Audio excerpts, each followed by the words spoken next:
ഈശോ മിശിഹായിക്ക് സ്തുതിയായിരിക്കട്ടെ. ഹല്ലേലൂയ. കുടുംബാംഗങ്ങളെ, കുഞ്ഞുങ്ങളെ, ഹല്ലേലൂയ. സുഖമാണോ? Price the Lord. നിങ്ങൾ എല്ലാ കാര്യങ്ങളും നല്ല കൃപയിലെടുത്ത് പോകുന്നതിനെ പ്രതി ഞാൻ ഈശോയെ മഹത്വപ്പെടുത്തുകയാണ് കേട്ടോ. ഒരുപാട് സന്തോഷമുണ്ട് കേട്ടോ. ഹല്ലേലൂയ. പ്രിയമുള്ള സഹോദരങ്ങളെ, ഞാൻ ഓർക്കാണ് ഞാൻ നിങ്ങളോട് പറഞ്ഞെങ്കിൽ ഒരു രണ്ടാം പ്രാവശ്യം ഒന്ന് കേട്ടു. ഞാൻ ഓർക്കാം ഓസ്ട്രേലിയയിൽ ചെന്നപ്പോൾ ഞാനൊരു അമ്മച്ചിനെ കണ്ടേ. ആ അമ്മച്ചി 7 പ്രാവശ്യം സമ്പൂർണ്ണ ബൈബിൾ മുഴുവൻ എഴുതി കഴിഞ്ഞു. ഇപ്പം 8ാം പ്രാവശ്യം എഴുതിയിരിക്കുകയാണ് എന്ന് പറഞ്ഞാൽ നല്ല പിന്നെ ആ അമ്മച്ചിയുടെ മോൾക്ക് തന്നെ 6 കുട്ടികളുണ്ട്. അപ്പം നോക്കിയാൽ നല്ല പ്രായമുണ്ട്. അപ്പം നോക്കിയാൽ എൻ്റെ പ്രിയപ്പെട്ട സഹോദരങ്ങൾ ഇതുമാത്രമാണ്. അപ്പോൾ വചനമൊക്കെ എഴുതുമ്പോൾ വെച്ചാൽ മനസ്സ് മുഴുവൻ അതിനകത്ത് മുഴുകിയിരിക്കുകയാണ് അല്ലേ. അപ്പോൾ ദൈവത്തിൻ്റെ വലിയൊരു അനുഗ്രഹമല്ലേ. അങ്ങനെയൊക്കെ ചെയ്യുന്ന ഒരുപാട് വ്യക്തികൾ, വചനം വായിക്കുന്നവർ, പഠിക്കുന്നവർ, ഡാനിയേലച്ചൻ്റെ വചന വായന കൂടുന്നവർ, പലതരം മേഖലകളില്ല. സുവിശേഷം വളരെയല്ല. എനിക്കിതെല്ലാം കാണും വലിയ സന്തോഷമാണ് കേട്ടോ. ഹല്ലേലൂയ. പ്രിയമുള്ള സഹോദരൻ, വ്യാഴാഴ്ച എനിക്ക് സന്തോഷം കൂടുമെന്ന് അറിയാമല്ലോ. നമുക്കൊരു പ്രാർത്ഥന കിട്ടുന്ന ദിവസമാണ്. പ്രിയമുള്ള സഹോദരങ്ങളെ, ഞാൻ ഒരു പ്രത്യേക നിയോഗം വെച്ചിട്ടുണ്ട്. ആ കാര്യം നടന്നാൽ ഞാൻ അടുത്ത ദിവസം തന്നെ അത് പറഞ്ഞേക്കാം കേട്ടോ. നടന്നില്ലെങ്കിൽ അപ്പോൾ അതുകൊണ്ടൊരു നിയോഗം വെച്ച് മധ്യസ്ഥ പ്രാർത്ഥന വളരെ ആവശ്യമുണ്ട്. ഒന്ന് പ്രാർത്ഥിക്കാവോ? നന്മ നിറഞ്ഞ മറിയാമേ സ്വസ്തി, കർത്താവ് അങ്ങയോട് കൂടെ സ്ത്രീകളിൽ അങ്ങ് അനുഗ്രഹിക്കപ്പെട്ടവളാകും.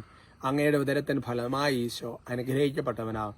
പരിശുദ്ധ മറിയമ്മേ തമ്പുരാന്റെ അമ്മേ, പാപികളായ ഞങ്ങൾക്ക് വേണ്ടി ഇപ്പോഴും ഞങ്ങളുടെ മരണസമയത്തും തമ്പുരാനോട് അപേക്ഷിച്ചു കൊള്ളണമേ. ആമേൻ. Praise the lord. ഇന്ന് തൃശ്ശൂർ വരെ ഒരു യാത്രയിലാണ് കേട്ടോ. നിങ്ങളോട് പറയാതെ എവിടെയും പോവില്ല. ഹല്ലേലൂയ. അങ്ങനെ വീട്ടിൽ ശീലിക്കണം കേട്ടോ. ചില ആൾക്കാരോട് ഒന്നും വേണ്ട ഒരു പോക്ക് പോകും, എന്നുവെച്ചാൽ രാത്രി നമുക്ക് കയറും. അങ്ങനെ ചെയ്യാതിരിക്കാൻ വേണ്ടി ഞാനിത് പറയുന്നത്. ഹല്ലേലൂയ. ഇന്നത്തെ നമ്മുടെ വചനത്തിന്റെ തലക്കെട്ട് 2 കൊരിന്ത്യർ 3:17 ബേസ് ചെയ്തിട്ടാണ് സ്വാതന്ത്ര്യം കുറയുന്നതായിട്ട് തോന്നുന്നുണ്ടോ എന്നുള്ളതാണ്.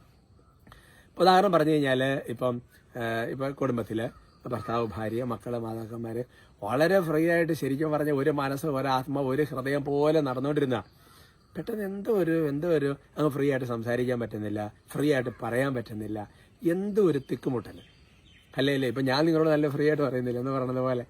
അപ്പം അതുകൊണ്ട് എൻ്റെ പ്രിയ, അല്ലെങ്കിൽ നമുക്ക് തന്നെ നമ്മൾ നല്ല ശരിക്കും പറഞ്ഞു ആത്മാവിൻ്റെ ഇൻസ്പിറേഷൻ അനുസരിച്ച് 100, 110 ഇങ്ങനെ ഫയർ എന്നൊക്കെ പറഞ്ഞ് പോയി എന്താണെന്നറിയത്തില്ല, എന്തോ ഒരു ബ്ലോക്ക് അല്ലേ. ഈ വചനം വെളിപ്പെടുത്തി 2 കൊരിന്ത്യർ ചാപ്റ്റർ 3:17 പഠിപ്പിക്കുകയാണ്. കർത്താവ് ആത്മാവാണ്, കർത്താവിൻ്റെ ആത്മാവുള്ളിടത്ത് സ്വാതന്ത്ര്യമുണ്ട്. നല്ല വചനമായതുകൊണ്ട് കുഞ്ഞുങ്ങൾ മാത്രമല്ല എല്ലാവരും ഏറ്റു പറയണം.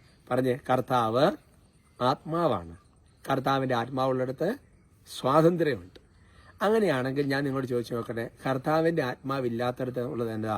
അടിമത്തമാണ്. അതാണ് പാപത്തിൻ്റെ അടിമയാണ് എന്ന് പറഞ്ഞു കഴിഞ്ഞാൽ എൻ്റെ സഹോദരങ്ങളെ, എപ്പോഴും നമ്മളിലെ പരിശുദ്ധാത്മാവിൻ്റെ അഭിഷേകം കുറഞ്ഞു പോകാൻ നോക്കണം. പാപം കയറിക്കഴിഞ്ഞാൽ അല്ലേ പിന്നെ സംഭവിക്കുന്ന ആത്മാവിൻ്റെ അഭിഷേകം പതുക്കെ മങ്ങലേർക്കാൻ തുടങ്ങും. എന്നിട്ട് പാപത്തിൻ്റെ ആത്മാവിൻ്റെ അടിമയായിട്ട് അവൻ മാറ്റപ്പെടുക. അതുതന്നെ എൻ്റെ പ്രിയപ്പെട്ട സഹോദരങ്ങളെ, നമ്മുടെ ജീവിതത്തിൽ എവിടെയെങ്കിലുമൊക്കെ നമുക്കൊരു സ്വാതന്ത്ര്യം കുറയുന്നതാണെങ്കിൽ ആത്മാവിൻ്റെ പ്രവർത്തനങ്ങളിൽ ഒരു ഇച്ചിരി കുറവ് വന്നതാണ്.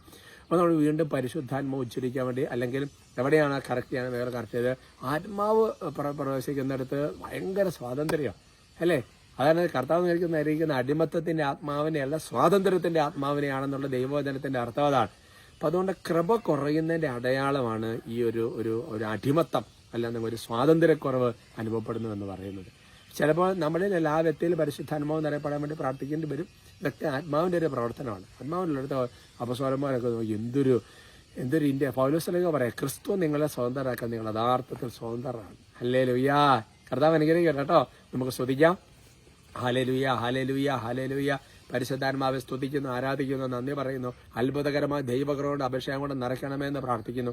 കർത്താവായ യേശുക്രിസ്തുവേ, ഇവരെ ശല്യം ചെയ്യുന്ന എല്ലാ ദുഷ്ടാരികളും പൈശാചിത്യങ്ങളെയും ശല്യങ്ങളെ, ബാധകളെ, ഭൂതങ്ങളെ, തടസ്സങ്ങളെ യേശുവിന്റെ നാമത്തെ ശാസിക്കുന്നു, ബന്ധിക്കുന്നു, ബഹിഷ്കരിക്കുന്നു. കുരിശന്റെ ചുവട് വിട്ടുപാട് ദൈവത്തിന്റെ കൃപ ശക്തമായിട്ട് നിറയട്ടെ എന്ന് പ്രാർത്ഥിക്കുന്നു. കർത്താവായ ദൈവമേ, എനിക്ക് വേണ്ടി പ്രാർത്ഥിച്ച കുടുംബങ്ങളെല്ലാം മനസ്സറിഞ്ഞ് അനുഗ്രഹിച്ച് ആശീർവദിക്കുകയാണ്. കർത്താവ് സക്കറിയ പുരോഹിതന് വേണ്ടി ദൈവജനം പ്രാർത്ഥിച്ചു കഴിഞ്ഞപ്പോൾ സക്കറിയായിക്ക് അല്ലെങ്കിൽ ദേവാലയത്തെ ദർശനം ഉണ്ടായെന്ന് പറഞ്ഞാൽ ഇവരുടെ പ്രാർത്ഥന എനിക്ക് ഉപകാരപ്രദമാണ്. നന്ദി പറയുന്ന കർത്താവ്, ഇവരെ നല്ല മനസ്സിനോർത്ത് നന്ദി പറയുന്ന കർത്താവ്, ഇവരെ ഇരട്ടി അനുഗ്രഹിക്കുന്ന കർത്താവ്, ഒരാളെ പോലും വെറും കൈയോട് വിടരുത്. കൃപ കൊടുക്കണം കർത്താവ്, ശക്തി കൊടുക്കണം കർത്താവ്, ആത്മധൈര്യം കൊടുക്കണ കർത്താവ്, വിശ്വാസം വർദ്ധിപ്പിക്കണ കർത്താവ്, ദൈവസ്നേഹം വർദ്ധിപ്പിക്കണ കർത്താവ്, ഇവരെ ആവശ്യങ്ങൾ ഇടപെടണമേ കർത്താവ്, ഇപ്പോഴും എപ്പോഴും എന്നേക്കും. ആമേൻ.